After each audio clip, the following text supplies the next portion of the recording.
Hi guys, நான் உங்கள் Satish and then new உங்கள் ஸ்மார்ட். நம்ம வந்து இன்றைக்கி என்ன பார்க்க போகிறோம் அப்படின்னு வந்து பார்த்தீங்கன்னா, இந்த வீடியோவில் ஸ்மார்ட்டோட ப்ரைஸ் லிஸ்ட்டு அண்டு வந்து ரிவ்யூ தாங்க பார்க்க போகிறோம். நம்ம ஃபஸ்ட்டு வந்து ப்ரைஸ் லிஸ்ட்டுக்குள்ளே போயிடலாம். நான் வந்து ஸ்மார்ட்டை வந்து எடுக்கும் போது வந்து ப்ரைஸ் வந்து பார்த்துக்கிட்டிங்கன்னா கரெக்டாக 2,08,000 கிட்ட 8,000 சம்திங் என்னமோ வந்துருச்சு. நான் வந்து பார்த்தீங்கன்னா டிசம்பர் 28 போன வருஷம் டிசம்பர் 28லேயே வந்து 1000 rupees கொடுத்து புக் பண்ணிட்டேன். ஆனால் நான் வண்டி எடுக்கிறதுக்கு வந்து 3 மாதம் கிட்ட ஆயிடுச்சு. ஏன்னா அது வந்து காசு கொஞ்சம் கம்மியாக இருந்தது, அதனால தான் காசு சேர்த்து வச்சுட்டு இருந்தேன் அப்போ தான். அதனால வந்து பார்த்தீங்கன்னா ரொம்ப லேட் ஆயிடுச்சு, 3 மாதம் ஆயிடுச்சு. நான் வந்து டிசம்பர் 28 தான் புக் பண்ணியிருந்தேன் வண்டி வந்து 1000 rupees கொடுத்துட்டு. ஆனால் இப்போ வந்து பார்த்தீங்கன்னா மார்ச் 9 அன்னைக்கு தான் நான் வந்து வண்டி டெலிவரி எடுத்திருக்கேன் கரெக்டாக. இன்னைக்கு டேட் ஆகிடுச்சு அதிகமாக, இருந்தாலும் சொல்கிறேன். மார்ச் 9 அன்னைக்கு நான் வந்து டெலிவரி எடுத்தேன் நம்ம ஸ்மார்ட்டை. நான் வந்து புக் பண்ணும் போது வந்து பார்த்தீங்கன்னா டிசம்பர் 28 வந்து நான் ஒன்றும் பிரச்சனை இல்லை. அது வந்து எல்லா மிடில் கிளாஸ் பசங்களுக்கும் தெரியும். நம்ம வண்டி எடுக்கிற டேட் ஒன்று நினச்சிருப்போம், ஆனால் நம்மளுக்கு நடக்கிறது ஒன்றா இருக்கும். அது ஒன்றும் பிரச்சனை இல்லை. ஆனால் நான் வந்து பைக் வந்து கரெக்டாக 1000 ரூபா கொடுத்து புக் பண்ணும் போது ப்ரைஸ் வந்து பார்த்தீங்கன்னா 2,01,173 ரூபாவோ என்னமோ தான் இருந்தது. இப்போ வந்து 3 மாதம் கழிச்சு வந்து பார்த்தீங்கன்னா 2,08,000 சில்லற ஆயிடுச்சு. அது 3 மாதம் கேப்பில் வந்து அவ்வளோ ரேட் வந்து ஏறி இருக்கு. இந்த V4 வந்து அவ்வளோ ரேட் வந்து ஏறி இருக்கு. அது எதனால என்ன ஏதுலாம் சரியா தெரில. அவங்க கிட்ட கேட்டதுக்கு வந்து வண்டி ரொம்ப டிமாண்ட் ப்ரோ அப்படின்னு சொல்லிட்டு சொல்றாங்க ஷோரூம்ல கேட்டதுக்கு. அதனால நானும் ஒன்றும் பெருசாக எதுவும் பண்ணிக்கல. 2 லட்சத்துக்கே வண்டி வாங்க போறோம் அப்படின்னு சொல்லிட்டு நீ 7,000 ரூபா தானே அப்படின்றனால எனக்கு அது அவ்வளோவா கொஞ்சம் பெருசா தெரியல. சரி சொல்லிட்டு அப்படி இப்படின்னு சொல்லிட்டு அப்படியே காசு கொடுத்தாச்சு. கமெண்ட்ல நிறைய பேர் கேட்டிருந்தீங்க, பைக் வந்து நீங்க எவ்வளோ டவுன் பேமெண்ட் ப்ரோ கட்டி எடுத்தீங்க அப்படின்னு சொல்லிட்டு கேட்டிருந்தீங்க. நான் வந்து பார்த்தீங்கன்னா 17,000 வந்து பே பண்ணி எடுத்தேன். பைக் வந்து 17,000 பே பண்ணி வந்து நான் 3 வருஷத்துக்கு வந்து இஎம்ஐ போட்டிருந்தேன். 3 வருஷத்துக்குன்னு பார்த்தீங்கன்னா வந்து 5,120 ரூபாவோ எவ்வளோதான் மாதம் கட்டணும். 3 வருஷத்துக்கு 5,120 ரூபா மாதம் கட்டணும். இன்ட்ரெஸ்ட் மட்டும் பார்த்தீங்கன்னா 50 அபோவ் கிட்ட வந்துருச்சு. 50,000 அபோவ் கிட்ட வந்துருச்சு. இன்ட்ரெஸ்ட் மட்டும், வட்டி மட்டும் 50,000க்கு மேலே வந்துருச்சு. டவுன் பேமெண்ட் வந்து நான் கட்டினது வந்து பார்த்தீங்கன்னா 70,000. அது இல்லாமல் இன்ட்ரெஸ்ட் அப்படின்னு சொல்லிட்டு வந்து பார்த்தீங்கன்னா 50,000க்கு மேலே போயிடுச்சு.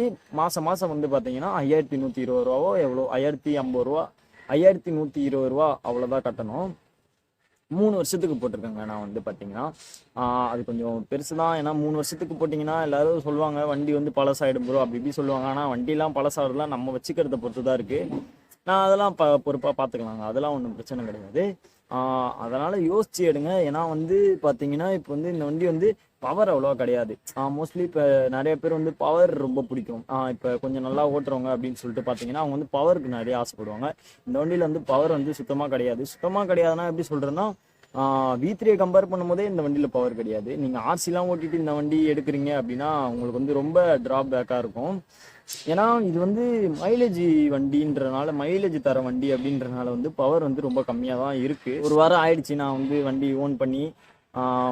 நான் என்னோட ஃபீட்பேக் சொல்கிறேன். நான் பவர் வந்து கம்மியாக தான் இருக்குது, ரொம்ப கம்மியாக தான் இருக்குது. அது ஒன்றும் பிரச்சனை இல்லைங்க, ஆசைப்பட்டு எடுத்துட்டோம், அதெல்லாம் பார்த்துக்கலாம், ஒன்றும் ப்ராப்ளம் இல்லை. அதுக்கப்புறம் வந்து பார்த்தீங்கன்னா குவாலிட்டி வைஸில் பார்த்தீங்கன்னா எல்லாமே சூப்பரு. குவாலிட்டி வைஸில் டேங்க்லேருந்து டிஸ்பிளே கொஞ்சம் ஆடுது, ஷேக்கிங் இருக்குது. டிஸ்பிளேல மட்டும் கொஞ்சம் ஷேக்கிங் இருக்குது. அப்புறம் பின்னாடி வந்து டைலில் வந்து பார்த்தீங்கன்னா அது எல்லாருமே நிறையா, நீங்கள் V4 பிடிக்கும் அப்படின்னு சொல்லிட்டு நீங்கள் V4 வந்து பிடிக்கும் அப்படின்ட்டு நீங்கள் வந்து வீடியோஸ் நிறையா பார்த்துருந்தீங்கன்னா அவங்களே சொல்லி நீங்கள் வந்து தெரிஞ்சிருப்பீங்க. டைல் வந்து சீக்கிரமாகவே உடஞ்சிருது. அதனால் நான் வந்து நிறைய வீடியோ பார்த்துட்டேன் வண்டி எடுக்கிறதுக்கு முன்னாடி. அதனால் ஏறும் போதும் இறங்கும் போது பொறுமையாக பார்த்து ஏறுறது, பார்த்து இறங்குது. அந்த மாதிரி பண்ணுறதுனால அந்தளவு பிரச்சனை தெரியல நம்மளுக்கு வந்து. பசங்களே ஏறும் போது அப்படிதான் சொல்லிடுவேன் நான், கால் வச்சு ஏறாதீங்களா பார்த்துறா, அது வந்து சீக்கிரமாக உடஞ்சிருது அப்படின்னு சொல்லிட்டு சொல்கிறனால அவனுமே புரிஞ்சுக்கிறாங்க. நீங்கள் வந்து சீக்கிரமாக வாங்கிட்ட உடனே கை வச்சு அழுத்துட்டீங்கன்னா சீக்கிரமாக உடஞ்சிது. நான் அப்படியே பார்த்து பண்ணாலுமே ஒரு 2 times கிட்ட வந்து எனக்கு வந்து காலில் டக்குன்னு இடிச்சோடனே ஐயோ என்னடா ஆச்சு அப்படி சொல்லிட்டு இப்படி போய் பார்க்குமா, அது பிரச்சனை இல்லை அவ்வளோவா, ஏதோ ஆகலை, அப்படியே ஒரு மாதிரி ஆகிடும். ஐயோ இது வேற சீக்கிரமாக, ஏன்னா அவ்வளோ வீக்கில் அது வீக்னஸாக இருக்கனால கொஞ்சம் பயமாகவே இருக்கும். அப்படியே ஐயோ என்னடா கால் பட்டுருச்சு அப்படின்னு சொல்லிட்டு அந்த மாதிரி இருக்கும், ஒரு ஜெர்க் இருக்கும். அது அப்புறம் ஒன்றும் பெருசாக தெரியாது. அப்புறம் நான் மெயினாக நோட்டீஸ் பண்ணது அப்படின்னு வந்து பார்த்துட்டிங்கன்னா, எனக்கு வந்து பிரேக் வந்து பேக் பிரேக் வந்து ஸ்டெக் ஆகுதுங்க. ஆமாம், அது ஏன்னு தெரில. நானும் ஒரு 3-4 பேர்கிட்ட கேட்டுட்டேன் V4 வச்சிருக்கிறவங்க கிட்ட. ஒரு நான் 4 பேர்கிட்ட கேட்டதுல வந்து 2 பேர் வந்து இல்லை ப்ரோ எனக்கு எதுவும் சரியா தெரியல அப்படின்னு சொல்லிட்டு சொன்னாங்க. ஆனால் 2 பேர் வந்து எனக்கு ஸ்டெக் ஆகுது ப்ரோ, எனக்குமே அந்த பிரேக் ஸ்டெக்கிங் இருக்கு அப்படின்னு சொல்லிட்டு சொல்றாங்க. அது என்ன ப்ராப்ளம் என்ன இஷ்யூன்னு தெரியல எனக்கு சரியா. அதாவது நார்மலாக ஒரு 40 to 50 அப்படின்னு போகும்போது வந்து கரெக்டாக இருக்குங்க பிரேக்கிங்லாம். 70 to 80 போகும்போது போயிட்டே இருக்கும் போது டக்குன்னு பிரேக் பிடிச்சோம் அப்படின்னு பார்த்தீங்கன்னா வந்து அப்படியே ஒரு மாதிரி ஸ்டக் ஆகுது.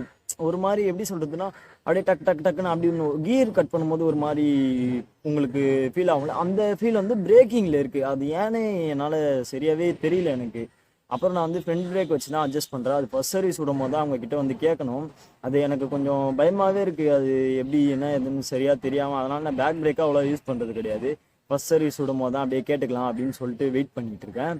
அப்புறம் வந்து பார்த்தீங்கன்னா மற்றபடி எதுவும் பெருசாக குறை சொல்லிக்கிற அளவுக்கு இல்லை. வண்டி வந்து மேட் கலர் நீங்கள் எடுத்துட்டிங்கன்னா பொறுப்பாக பார்த்துக்கணும். ஏன்னா வந்து தூசி டஸ்ட்டாக அதிகமாக படும்.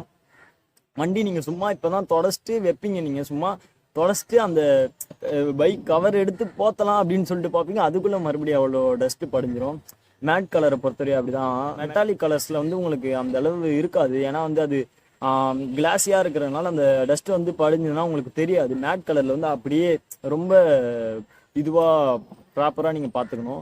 மேட் கலரில் அதே மாதிரி வந்து ஸ்க்ராச்சஸ் வந்து சீக்கிரமாக விழுந்துடும். நான் வந்து சாவி போடுற இடத்துலையே அவ்வளோ ஸ்க்ராட்ச் ஆகிடுச்சு. அதுக்காண்டியும் மேட் கலரில் வந்து பார்த்தீங்கன்னா ஸ்க்ராச்சஸ் சீக்கிரமாக விழுது. அது கொஞ்சம் நீங்கள் தான் பொறுப்பாக பார்த்துக்கணும் வண்டியை. அப்புறம் வந்து பார்த்தீங்கன்னா மைலேஜ் அப்படின்னு சொல்லிட்டு நம்ம எடுத்துக்கும் போது நான் இது வரையுமே இன்னும் ஃபேஸ் பண்ணல. பெட்ரோல் நல்லா தான் மைலேஜ் தருது. நான் வந்து செக்லாம் பண்ணல. ஏன்னா ஃபியூல் இன்ஜெக்டர் அப்படின்றனால வந்து ட்ரைவ் பண்ண வேணாம் அப்படின்னு சொல்லிட்டு இருக்கேன் நான். ஏன்னா நம்ம புது வண்டி நம்ம எவ்வளோ கஷ்டப்பட்டு எடுத்திருக்கோம் அப்படின்றது நம்மளுக்கு தெரியும். இப்போ போயிட்டு ட்ரைவ் பண்ணிட்டு நம்மளுக்கு நிறைய பேர் சொல்லி கேட்டிருக்கேன் நான், ஃபியூல் இன்ஜெக்டரில் வந்து ட்ரைவ் பண்ணக்கூடாது, பெட்ரோல் வந்து டேங்க் வந்து ட்ரைவ் பண்ணக்கூடாது அப்படி சொல்லிருப்பாங்க. அதனாலே எனக்கு ஒரு மாதிரி மனசு கஷ்டமாக இருந்தனால சரி நம்மளுக்கு தான் தெரிய போதில்லை எப்படி இருந்தாலும் எல்லாம் நிறைய பேர் சொல்லிருக்காங்க 50 to 60 தருது, 50 to 55 தருது அப்படின்னு சொல்லிருக்காங்க. அதை வச்சு நான் சரி ஓகேன்னு மேனேஜ் பண்ணிட்டுருக்கேன். செக் பண்ணல நான். மைலேஜ் டெஸ்ட் வீடியோலாம் நான் பண்ணவும் மாட்டேன், அப்படியே இருக்கட்டும் அப்படின்னு சொல்லிட்டு விட்டுட்டேன் நான். அப்புறம் மற்றபடி பார்த்தீங்கன்னா ஹேண்ட்லிங்லாம் சூப்பரு, ஃபுல்லாக ஸ்மூத்னஸ்லாம் நல்லாவே இருக்குங்க. வண்டி பார்த்தீங்கன்னா குறை சொல்கிற அளவுக்கு இல்லை. என்னோட பர்சனல் ஒப்பீனியன் வந்து இதுதாங்க. அந்த பிரேக் மட்டும் கொஞ்சம் ஒரு மாதிரி ஸ்டெக் ஆகுது. அது என்னன்னு சரியாக தெரியல, அது அவங்கக்கிட்ட கேட்கணும். அப்புறம் பார்த்தீங்கன்னா மற்றபடி சர்வீஸ் விடும்போது கேட்டுக்கலாம், சர்வீஸ் விடும்போது பேசிக்கலாம் அவங்கக்கிட்ட அப்படின்னு சொல்லிட்டு தான் இருக்கேன். பார்த்துக்கலாம் அது. அப்புறம் வந்து பார்த்தீங்கன்னா மோட்டோவிளாக் வீடியோ எப்போ ப்ரோ வரும் அப்படின்னு சொல்லிட்டு நிறைய பேர் கேட்டிருக்கீங்க. ரொம்ப நன்றிங்க அப்படிலாம் கேட்டவங்களுக்கு. என்னையும் மதிச்சு 4 பேர் நம்ம வீடியோ பார்க்குறாங்க. மோட்டோவிளாக் வீடியோஸ் எப்போ வரும், நம்ம வீடியோ பார்க்குறதே பெரிய விஷயம், இதில் வேறு வீடியோஸ் எப்போ வரும் அப்படிலாம் வேற கேட்டிங்களா. அது மோட்டிவாக இருந்தது. அட்லீஸ்ட் உங்களுக்காக வந்து நான் சீக்கிரமாக வந்து வீடியோ போஸ்ட் பண்ண ட்ரை பண்ணுறேன். ஏன்னா எனக்கு இன்னுமே கோப்ரோ வந்து கிடைக்கல.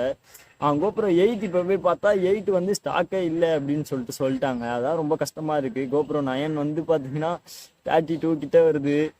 நான் வண்டி எடுக்கிறதுக்கு நான் வந்து 70,000 ரெடி பண்ணேன். 70,000 நான் சம்பாரிச்சு ரெடி பண்ணுறதுக்கே வந்து 6 மந்த் கிட்ட ஆயிடுச்சு.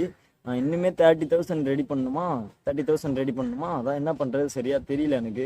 நான் வந்து செகண்ட்ஸில் தாங்க நான் பார்ப்பேன் கண்டிப்பாக. நான் வந்து ஃபஸ்ட்டில் எடுக்க மாட்டேன் கோப்ரோ, நான் செகண்ட்ஸில் தான் எடுப்பேன். ஏன்னா ஃபஸ்ட்லலாம் எடுக்கிற அளவுக்கு அந்தளவு நம்ம வந்து வசதியான பசங்களாம் கிடையாது. அந்த 2 மந்த் வேலை செஞ்சேன் அப்படின்னு பார்த்தீங்கன்னா ஒரு 15,000 கிட்ட ரெடி பண்ணிட்டேன்னா நான் வந்து உங்களுக்கு கோப்ரோ அண்ட் எல்லாமே மோட்டோவிளாகிங் செட்டப் டூல்ஸ் எல்லாமே நான் வாங்கிட்டு ஃபஸ்ட்டு மோட்டோவிளாக் பண்ணும்போது உங்களுக்கு நான் வந்து சொல்லிடுறேன். இப்போ இந்த வீடியோக்கு அடுத்து நான் மோட்டோவிளாக் பண்ண போகிறேன் அப்படின்னு சொல்லிட்டு எனக்கு தெரிஞ்சிடும். அந்த வீடியோவில் வந்து நான் மென்ஷன் பண்ணிடுறேன், நெக்ஸ்ட் வீடியோ வந்து என்னோட மோட்டோவிளாக் வீடியோ தான் அப்படின்னு சொல்லிட்டு நான் உங்களுக்கு வந்து இப்போ சொல்லிடுறேன், இன்ஃபார்ம் பண்ணிடுறேன். கீப் சப்போர்ட்டிங் காய்ஸ், எனக்கு கொஞ்சம் சப்போர்ட் பண்ணுங்கள். இது வரையுமே நல்லா சப்போர்ட் தான் பண்ணிகிட்ருக்கீங்க. நான் வந்து என் வீடியோ 10 வியூ 20 வியூ போனாலே பெரிய விஷயம் அப்படின்னு சொல்லிட்டு நினச்சிருந்தேன். ஆனால் நான் போன வீடியோக்கு வந்து என்னோட பைக் டெலிவரி வீடியோ நான் பேசி போட்டிருந்ததில் வந்து 80 வியூஸ் கிட்ட போயிடுச்சு. அதுவும் இல்லாமல் முன்னாடி போட்டிருந்த ஷார்ட்ஸில் வந்து 1.1K வியூஸ் கிட்ட போயிடுச்சு. எனக்கு ரொம்ப ஹாப்பியாக இருக்குது. சொல்ல தெரில எனக்கு, ஏன்னா இவ்வளோ வியூஸ் போகும் அப்படின்னு சொல்லிட்டு நான் எதிர்பார்க்கல. ஆனால் இப்போ போயிருக்கு. எனக்கு இதுவே கொஞ்சம் மோட்டிவாக இருக்குது. நம்ம பண்ணலாம் அப்படின்னு சொல்லிட்டு அப்படியே சப்போர்ட் கொடுத்துட்டே இருங்க. உங்கள் லவ் அண்ட் சப்போர்ட்டை கொடுத்துட்டே இருங்க. வேறு என்ன பேசுது அப்படின்னு சொல்லிட்டு எனக்கு தெரியல. அடுத்து உங்களுக்கு வேறு எதுனா இன்ஃபர்மேட்டிவாக வீடியோ வேணும், இதை பற்றி சொல்லுங்கள் ப்ரோ, அதை பற்றி சொல்லுங்கள் ப்ரோ, அவங்க வண்டி ஏன்னா இப்போ என்ன மாதிரி நிறைய பேர் இருப்பீங்க. நான் வந்து பார்த்தீங்கன்னா V4ல வந்து தமிழில் பேசி யாருமே வீடியோஸ் போட்டதே கிடையாது. ஹிந்தியில் இங்கிலீஷில் தான் நிறைய பேர் போட்டிருக்காங்களா. அதனால வந்து எனக்கு கஷ்டமாகவே இருக்கும். என்னடா இப்படியாவது நம்ம எடுக்க போகிறோமே தமிழில் எந்த வீடியோவுமே இல்லையே, இப்போ இதை தெரிஞ்சுக்கிறதுனா நான் என்ன பண்ணுறது, அதை தெரிஞ்சுக்கிறதுனா நான் என்ன பண்ணுறேன் அப்படி சொல்லிட்டு நான் நிறையா ஃபீல் பண்ணிருக்கேன். அந்த மாதிரி உங்களுக்கு எதுவும் ப்ராப்ளம் இல்லாமல் நீங்கள் வந்து இப்போ V4 வந்து எடுக்க போகிறீங்க அப்படின்னு சொல்லிட்டு கேட்டிங்கன்னா உங்களுக்கு என்ன டவுட் இருந்தாலும் என்கிட்ட கேளுங்க. என்னால் முடிஞ்சதை நான் உங்களுக்கு ஹெல்ப் பண்ணுறேன். ஓகே, நான் வந்து கண்டிப்பாக பண்ணுவேன். உங்களுக்கு கீழே கமெண்ட் பண்ணுங்கள் எந்த மாதிரி வீடியோ வேணும், எப்படி வேணும் அப்படின்னு சொல்லிட்டு கேட்டிங்கன்னா நான் உங்களுக்கு போட ட்ரை பண்ணுறேன். கண்டிப்பாக போடுவேன். இருந்தாலும் உங்களுக்கு வந்து நான் பெஸ்ட்டாக தரத்துக்கு ட்ரை பண்ணுறேன். இன்னும் கொஞ்ச நாளில் வந்து நான் எல்லாமே ப்ராப்பராக செட் பண்ணுறேன். இந்த வீடியோவில் கூட உங்களுக்கு ஓவராக நாய்ஸ் இருக்கும் அப்படின்னு சொல்லிட்டு நான் நினைக்கிறேன். ஏன்னா பக்கத்தில் இங்கே வந்து காலேஜ் கட்டிகிட்டு இருக்காங்க. ஓப்பனில் தான் பேச முடியும், நம்ம வீட்டில் இருந்தும் பேச முடியாது. ஏன்னா வீட்டில் எல்லாருமே இருப்பாங்க, அது ஒரு மாதிரி ஷையாக இருக்கனால நம்ம வந்து ஓப்பன் பிளேஸில் தான் வந்து பேசிகிட்டு இருக்கோம். இங்கேயுமே பக்கத்தில் நிறைய பேர் வேலை செஞ்சுட்டு இருக்காங்க. அவங்க முன்னாடியே பேசிகிட்டு இருக்கிறது எனக்கு ஒரு மாதிரி தான் இருக்குது. இருந்தாலும் என்ன பண்ணுறது, பேசி தானே ஆகணும் அப்படின்னு சொல்லிட்டு தான் நான் இப்போ வந்து பேசிகிட்டு இருக்கேன். அவங்க என்னையே தான் குறுன்னு பார்த்துக்கிட்டே இருக்காங்க. அதுக்கு நம்ம ஒன்றும் பண்ண முடியாது அப்படின்னு சொல்லிட்டு தான் நான் பேசிகிட்டு இருக்கேன். அது ஒன்றும் பிரச்சனை இல்லைங்க, அது ஒன்றும் பார்த்துக்கலாம். அதுக்கப்புறம் வந்து நம்ம வீடியோ என்ன சப்ஸ்கிரைப் பண்ணாமல் பார்த்துட்டு இருந்தீங்கன்னா மறக்காமல் சப்ஸ்கிரைப் பண்ணிக்கோங்க. நிறைய பேர் பண்ணுறீங்க சப்ஸ்கிரைப், நிறைய பேர் வந்து பண்ணாமல் இருக்கீங்க. சப்ஸ்கிரைப் பண்ணிக்கோங்க. அப்புறம் அந்த பெல் ஐக்கானையும் அழுத்தி ஆளில் போட்டுக்கோங்க. அப்போ தான் நம்ம போடுற ஒவ்வொரு வீடியோ வரும் உங்களுக்கு. உங்கள் வீடியோவில் இது இருந்தால் நல்லாயிருக்கும் ப்ரோ, அது இருந்தால் நல்லாயிருக்கும் ப்ரோ அப்படின்னு நீங்களும் கொஞ்சம் சஜஸ்ட் பண்ணுங்கள் எனக்கு. ஏன்னா நான் அதை வச்சு அப்படியே கொஞ்சம் கொஞ்சமாக இம்ப்ரூவ் பண்ணிக்க ட்ரை பண்ணிக்கிறேன். ஓகே கைஸ், இந்த வீடியோ சப்ஸ்கிரைப் பண்ணாமல் பார்த்துட்டு இருந்தீங்கன்னா மறக்காமல் சப்ஸ்கிரைப் பண்ணி அந்த பெல் ஐக்கானை அழுத்தி ஆளில் போட்டுக்கோங்க. அதுவே எனக்கு போதும் கைஸ்.